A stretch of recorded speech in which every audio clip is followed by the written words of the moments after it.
நம்ம போறப்பெல்லாம் வரப்பெல்லாம் பார்ப்போம், அழகா இருக்குது காற்றாலை, அதனால நம்மளுக்கு எவ்வளவு மின்சாரம் கிடைக்குது. அதுக்கு பின்னாடி ஒரு பெரிய சோக கதையே இருக்கு. அப்படின்னா வாழ்றதுக்கு தகுதியே அற்ற நிலையில அந்த கிராமங்களை ஆக்கி வச்சிருக்காங்க. இதுக்கு பின்னாடி பெரிய அரசியலும் பெரிய ஜாதியும் இருக்குது. இந்த புத்தகம் தொடங்குறதே எப்படி தொடங்குவாருன்னா, யார் உயர்ந்தவர்கள் யார் தாழ்ந்தவர்கள் அப்படின்னு ஒரு டெஃபினேஷன் கொடுத்துருப்பாரு. படிக்கிற நம்மளுக்கு அப்ப நீங்க தான் உயர்ந்தவர்கள் இல்லையா, நாங்க தான் உயர்ந்தவங்களா, இதை நான் சொன்னா என்னை அடிக்க வந்துடுவீங்க அப்படின்னு புத்தகத்திலேயே குறிப்பிட்டிருப்பாரு. நான் சொல்லக்கூடாது, சொன்னா அது உண்மையா இருந்தாலும்.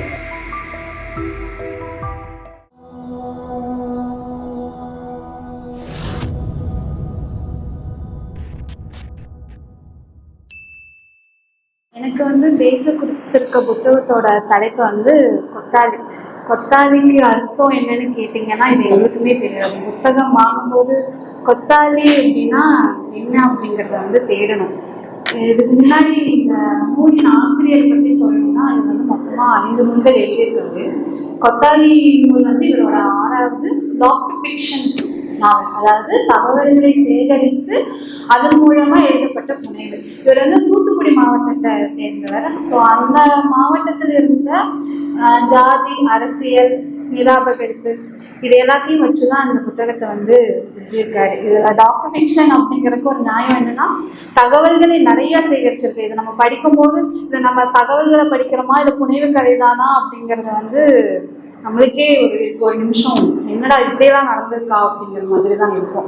அவ்வளோ தகவல்களையும் சேகரித்து எழுதப்பட்ட நூல் தான். கொத்தாலி அப்படிங்கிறது தூத்துக்குடியில் இருக்க ஒரு கிராமம். ஏன் அந்த இடத்துக்கு அந்த ஒரு பேர் வந்ததுன்னா, இது ஒரு ஜாதி ரீதியான பெயர். நம்ம பொதுவாக எல்லாத்தையும் பார்க்கும்போது கேட்போம், நீங்க என்ன ஜாதி அப்படிங்கிறத கேட்கறதுக்கு மறைமுகமா ஒரு விஷயம் கேட்போம், நீங்க என்ன சாமி கும்பிடுறீங்க. ஏன்னா குலதெய்வத்தின் அடிப்படையில தான் அந்த ஜாதிங்கிறதும் வரும் இல்லையா. அந்த மாதிரி அந்த கொத்தாலிங்கிறது ஒரு சிறு தெய்வம், குலதெய்வம், அவங்கள பேஸ் பண்ணி தான் அந்த இடத்துல இருக்க மக்களை பிரிச்சாங்க. இதுல என்னன்னா, தூத்துக்குடி மாவட்டத்துல ஒரு 8 கிராமத்தை ஒதுக்கியே வச்சிருக்காங்க.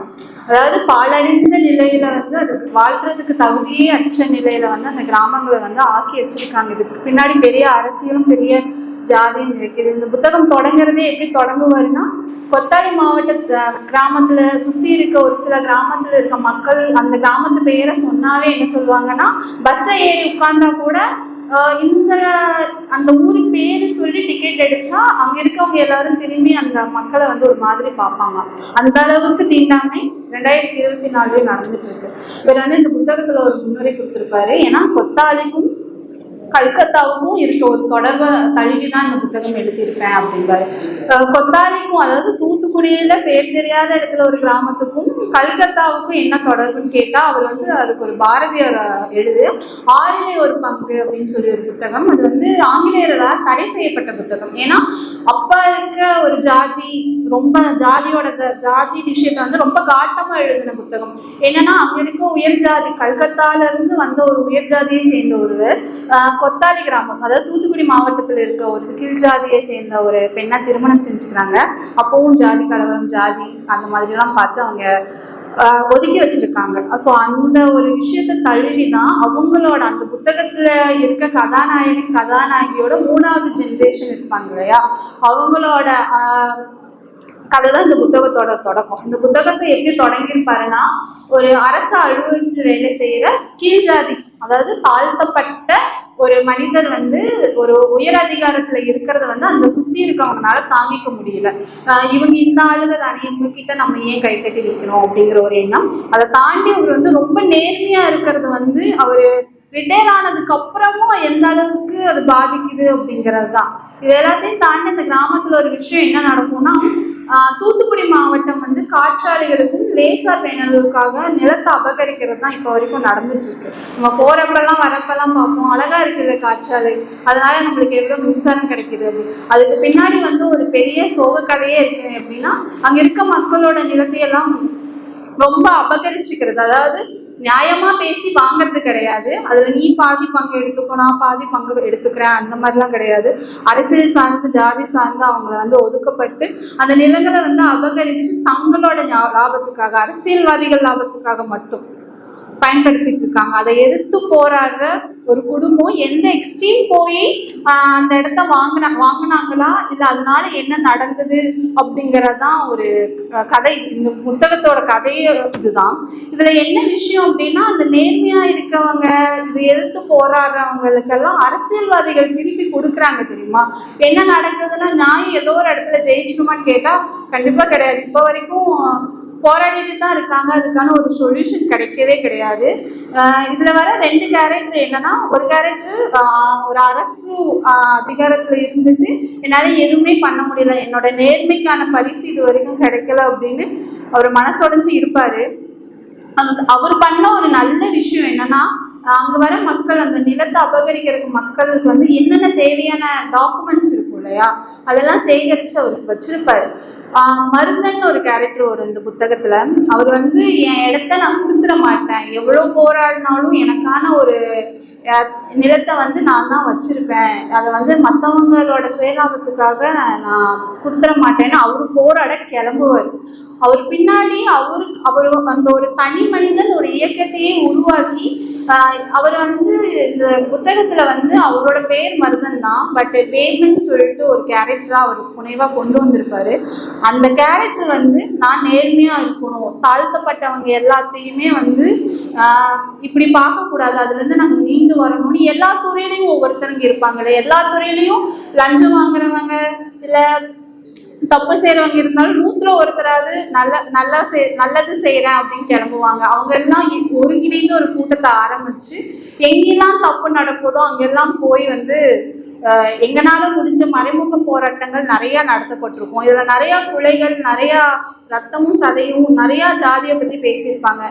இதுல ஒரு விஷயம் என்னன்னா, நம்ம வந்து ஆங்கிலேயர்களா ஆளப்பட்டோம். அந்த காலத்துல இருந்து ஒரு சின்ன ஒரு கதை சொல்லியிருப்பாரு. என்னன்னா, ஜாதிங்கிறது வந்து மனுஷங்கள்ல மட்டும் இல்ல, நம்ம சாதாரணமா நிலத்துல பயிரிடுற பயிர்கள்ல முதல் கொண்டு ஜாதி பார்த்துருக்காங்க அப்படின்னு.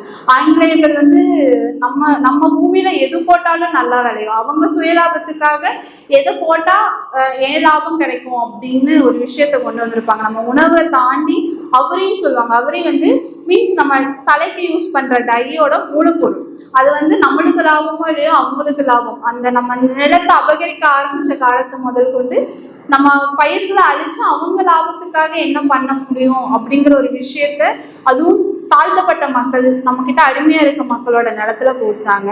அதை தாண்டி இன்னொரு விஷயம் என்னன்னா, இதுல ஒரு விஷயத்த ரொம்ப காட்டமா சொல்லியிருப்பாரு. என்னன்னா, மலை ஆளும் மக்கள் வந்து ஆரம்பத்துல இருந்தே அவங்க அந்த தொழிலுக்கு போக கிடையாது, தங்க சுயலாபத்துக்காக. அதாவது இங்க உணவுகளை வந்து பயிரிட முடியாம அவங்க லாபத்துக்காக வேற பயிர்களை வந்து விளைவிக்கும் போது பஞ்சம் ஏற்பட்டது. அதுக்காக அவங்க வேற வழி இல்லாம இங்கிருந்து புலம்பெயர்ந்தவர்கள் தான் தவிர்க்கவே முடியாம அந்த மாதிரி தொழிலுக்கு போனாங்க. அவங்க ஒரு காலத்துல ஒரு விவசாயியா இருந்தவங்க, அவங்க நிலத்துல வந்து அவ்வளோ விஷயம் பயிரிட்டு அவங்க செழிப்பா இருந்தாங்க. ஆங்கிலேயர்கள் வருகைக்கு அப்புறம் இருந்த விஷயம் வந்து இப்ப வரைக்கும் அவங்களை அப்படியே தான் வச்சிருக்கு அப்படிங்கிறது தான் இந்த புத்தகத்துல ரொம்ப காட்டமா சொல்லியிருப்பாரு. அப்புறம் கொத்தாளி அப்படிங்கிற ஒரு பேர்ல இருந்து எத்தனை புனைவு பெயர்கள் வந்து வந்தது. ஒரு ஒரு ஒரு 3-4 பக்கத்துக்கு வந்து கொத்தாளியோட அர்த்தமும் அதுல இருந்து வந்த இங்க வந்து நம்ம ஒவ்வொரு ஜாதி பேரை சொல்லுவோம் இல்லையா, அதே மாதிரி கல்கத்தால இருக்க மக்களுக்கும் நம்மளுக்கு இருக்க இந்த மக்களுக்கும் இருக்க தொடர்பை வந்து இங்கிருந்து புலம்பெயர்ந்தவர்கள் தான் அங்க அப்படின்னு.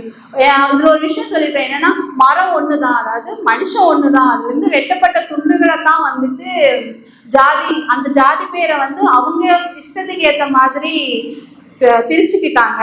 இங்க வந்து ஜாதிங்கிறதெல்லாம் ஒண்ணும் கிடையாது, எல்லாம் ஒன்னா சேர்த்தா அது ஒரு மரத்துண்டு தான், மரத்துண்டுல இருக்க கிளைகளை வெட்டி தான் நான் அவங்க இவங்க அப்படின்ட்டு. இதுல வந்து ரொம்ப காட்டமா சொல்லப்பட்ட விஷயம் என்னன்னா,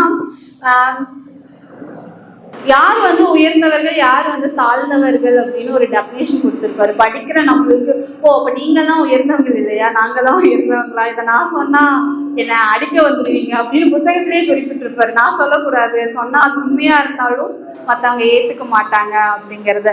புத்தகத்தோட கதையில வந்துட்டு ஒரு அந்த கதாநாயகன் தன்னோட நிலத்தை பாதுகாக்கிறதுக்காக எந்த எக்ஸ்ட்ரீம் போனாங்க அப்படிங்கிறதையும், அதனால ஒரு கொலை நடந்தா கண்டிப்பா ஒரு நியூஸ் பேப்பர்ல ஒரு நிறைய கொலை வழக்குகள் வந்து விபத்தாவே முடிஞ்சிருது.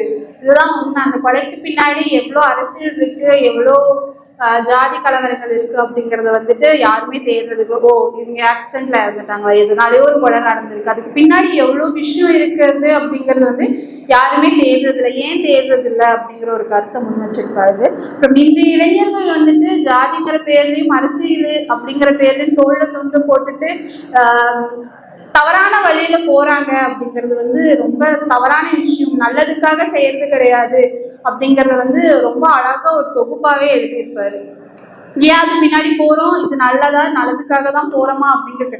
துடிப்பா இருக்க இளைஞர்கள் முன்னாடி எது பேசினாலும் அவங்க வந்து ஓ இதுதான் நல்லது போல, சரியான பாதை இதுதான் அப்படிங்கறத போல கிளம்பிடுவாங்க. அந்த ஊர்ல நடக்கிற இன்னொரு விஷயம் என்னன்னா, ஒதுக்கப்பட்ட மக்களை வந்து பஸ்ல போகும்போது ஒதுக்கி வைக்கிறத தாண்டி குலதெய்வம் அப்படிங்கிறது வந்து எந்த ஆகம விதிக்கும் இல்லாம நம்ம எப்ப வேணா போய் சாமி கும்பிட்டு சாமிக்கு வரலாம். அதாவது ஒரு குரோபர்கள் இருக்காது, ஒரு காட்டுக்குள்ள அந்த ஒவ்வொரு சிறு தெய்வங்களுக்கு பின்னாடியும் ஒரு வீரம் விளைந்த கதை இருக்கும். நமக்குள்ள இருக்க மனிதர்களை தான் வந்து அவங்க நம்ம இதுக்காக என்ன செஞ்சாங்க அப்படிங்கிறவங்கள வச்சுதான் வந்து முன்னோர்கள் வழிபாடு குலதெய்வ வழிபாடுன்னு சொல்லுவோம். அப்படி இருக்க அந்த குலதெய்வத்தவே இல்லை, இது எங்க ஜாதி, இது வந்து ஆகம விதிப்படி கொண்டு வர, அறநிலை கட்டுப்பாடுக்குள்ள கொண்டு வரேன்னா அங்கேயே விதிகள் விதிக்கப்படும் போது சாமானியர்கள் கூட கோயிலுக்குள்ள போக முடியாத நிலைக்கு தள்ளப்படுறாங்க. இது சாமி கும்புறதுக்காக மட்டும் கிடையாது, அங்கிருந்து தொடங்குது ஜாதியும் அரசியலும் அப்படிங்கிறது அழகா சொல்லியிருப்பாரு. ஒவ்வொரு துறையிலையும் என்னால முடிஞ்ச நல்லதை பண்றேன்னு சொல்லி பின்னாடி நிற்கிற ஒவ்வொரு நேர்மையான அதிகாரிகளும் ஜாதி பெயராலும் அவங்க செய்யற நல்லது விஷயங்களினாலுமே வந்து தாழ்த்தப்பட்டு அவங்கள ஒதுக்கப்பட்டு டிரான்ஸ்ஃபர் அதிகமா இது ஒரு இடத்துல இல்லாம என்னால டிரான்ஸ்ஃபர் வாங்கிட்டு நான் பின்னாடி போறேன், ஒரு மக்களுக்கு என்னால நல்லது செய்ய முடியல, பாதிக்கப்பட்ட மக்களோட ஆதாரங்கள் கிடைச்சும் அது வந்து அரசியல்வாதிகள் வந்து அழிக்கிற நிலைமையில தான் இருக்கு அப்படிங்கிறத வந்து ரொம்ப காட்டமா சொல்லியிருப்பாரு. இது வந்து உண்மையாலுமே வேற யாராவது படிச்சா என்ன இது இவ்வளோ அரசியலும் ஜாதியும் கலந்துருக்கு அப்படின்னு கண்டிப்பா சண்டைக்கு போவாங்க. அந்த அளவுக்கு தான் வந்து இந்த புத்தகம் இருக்கும் கண்டிப்பா. இது அந்த மேம்பெண் கதாபாத்திரம் சொன்னது வந்து எப்படின்னா, நல்லது செய்யறவங்களும் அதாவது ரொம்ப அந்த ஜாதி கொடுமைகளுக்கும் அரசியல்வாதிகளையும் எதிர்த்து போராடுற மக்கள் வந்து அங்கங்க தன்னை வெளிக்காட்டி கொள்ளாமல் தங்களால் முடிஞ்ச போராட்டங்களே அமைதியா பண்ணி, ஏன்னா வெளியேறி போராடினா இந்த ஜாதின்னு சொல்லி கண்டிப்பா ஏதாவது பண்ணி முடிச்சுட்டுருவாங்க. அதோட வெளியே தெரியாம நடக்கிற பல போராட்டங்கள் தான் வந்து இங்க வெற்றி பெறுது. இப்படி நடக்கிற போராட்டங்கள்ல எந்த அளவுக்கு வெற்றி அடைஞ்சாங்க அப்படிங்கிறதையும் இது வந்து ஒரு அரசியல்வாதி பத்தி தான் சொல்லியிருப்பாரு. பட் எங்க நிலத்தை அபகரிச்சு எத்தனை அரசியல்வாதிகள் வந்து பினாமியா இல்ல ஏழை மக்களோட நிலங்களை வந்து எடுத்து வச்சுட்டு அதனாலதான் வாழ்க்கை நடத்திட்டு இருக்காங்க அப்படிங்கறத வந்து ரொம்ப அழகா சொல்லியிருப்பாரு. அனைவருமே இது வந்து வாசிக்க வேண்டிய புத்தகம். நன்றி.